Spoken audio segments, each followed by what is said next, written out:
Palavras diárias de Deus. Deus e o homem não podem se igualar. A substância de Deus e suas obras são mais que insondáveis e incompreensíveis ao homem. Se Deus não faz pessoalmente sua obra e fala sua palavra neste mundo de homens, então o homem jamais será capaz de compreender a vontade de Deus. E assim, mesmo aqueles que têm devotado sua vida inteira a Deus serão incapazes de ganhar sua aprovação.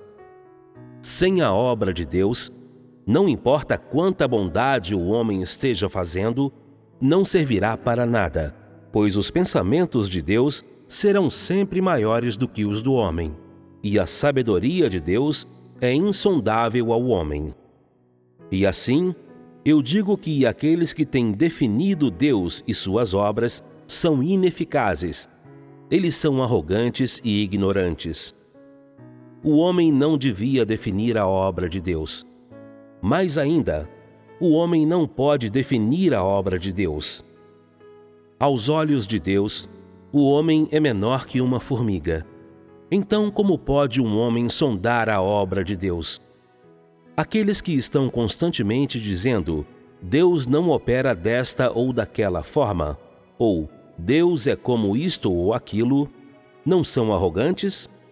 Devíamos saber que aquelas pessoas, que são da carne, foram todas corrompidas por Satanás.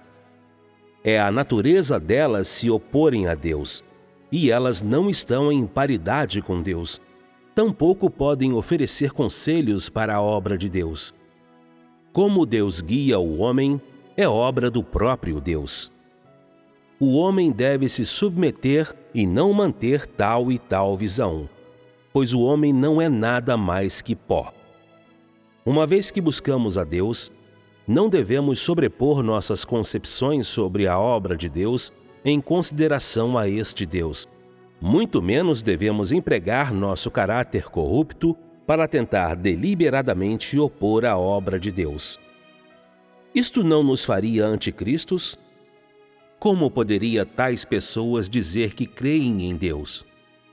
Uma vez que acreditamos que há um Deus, e desde que desejemos satisfazê-lo e vê-lo, devemos buscar o caminho da verdade, e devíamos buscar um modo de sermos compatíveis com Deus. Não devemos permanecer em rígida oposição contra Deus. Que bem tiraríamos de tais ações?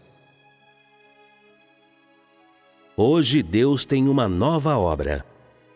Você pode não aceitar essas palavras. Elas podem parecer estranhas para você, mas eu lhe aconselho a não revelar sua qualidade, pois somente aqueles que realmente estão famintos e sedentos por justiça diante de Deus podem obter a verdade, e somente aqueles que são verdadeiramente devotados podem ser iluminados e guiados por Deus. Nada acontecerá se procurar a verdade em meio a brigas. Somente buscando calmamente podemos obter resultados. Quando eu digo que hoje Deus tem uma nova obra, estou me referindo a Deus tornar-se carne. Talvez você não se importe com essas palavras. Talvez as despreze, ou quem sabe elas sejam de grande interesse para você. Qualquer que seja o caso, eu espero que todos aqueles que verdadeiramente anseiam pela aparição de Deus possam encarar este fato e dar-lhe a devida consideração. É melhor não tirar conclusões precipitadas. É assim que pessoas sábias devem agir. Para estudar tal coisa não é difícil, mas requer que cada um de nós conheçamos esta verdade.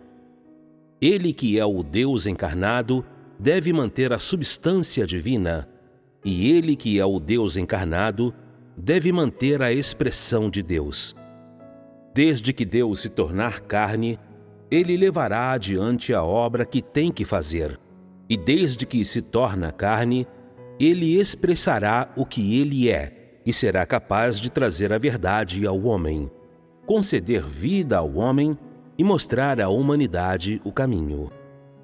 Carne que não contenha a substância de Deus, certamente não é o Deus encarnado. Disto não há dúvida.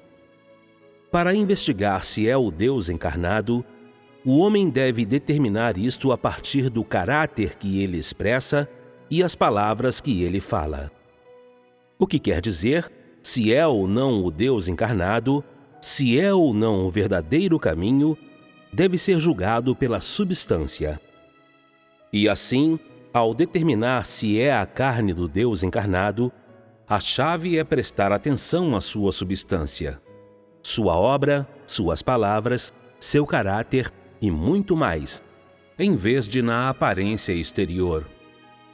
Se o homem olha apenas sua aparência exterior e ignora a sua substância, então isto mostra a ignorância e a ingenuidade do homem. A aparência exterior não determina a substância. E mais, a obra de Deus nunca foi de acordo com as concepções humanas. A aparência exterior de Jesus não estava em conflito com as concepções dos homens? Sua aparência e suas roupas não eram capazes de fornecer alguma dica de sua verdadeira identidade?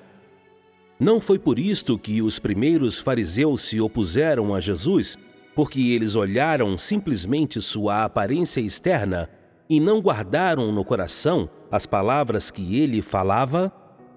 É minha esperança que irmãos e irmãs que buscam a aparência de Deus não repitam a tragédia da história. Vocês não devem se tornar os fariseus dos tempos modernos, nem pregar Deus na cruz novamente. Vocês deveriam considerar cuidadosamente como receber o retorno de Deus e devem ter uma mente clara de como ser alguém que se submete à verdade.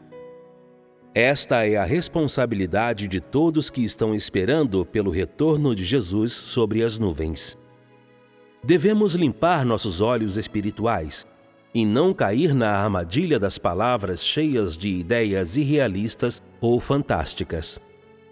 Devemos pensar na obra prática de Deus e dar uma olhada no lado real de Deus. Não sejam levados nem se percam em sonhos, sempre olhando e esperando o dia em que o Senhor Jesus descerá subitamente entre vocês sobre uma nuvem e levá-los. Aqueles que nunca conheceram ou jamais o viram e não sabem como fazer a sua vontade. É melhor pensar em questões práticas.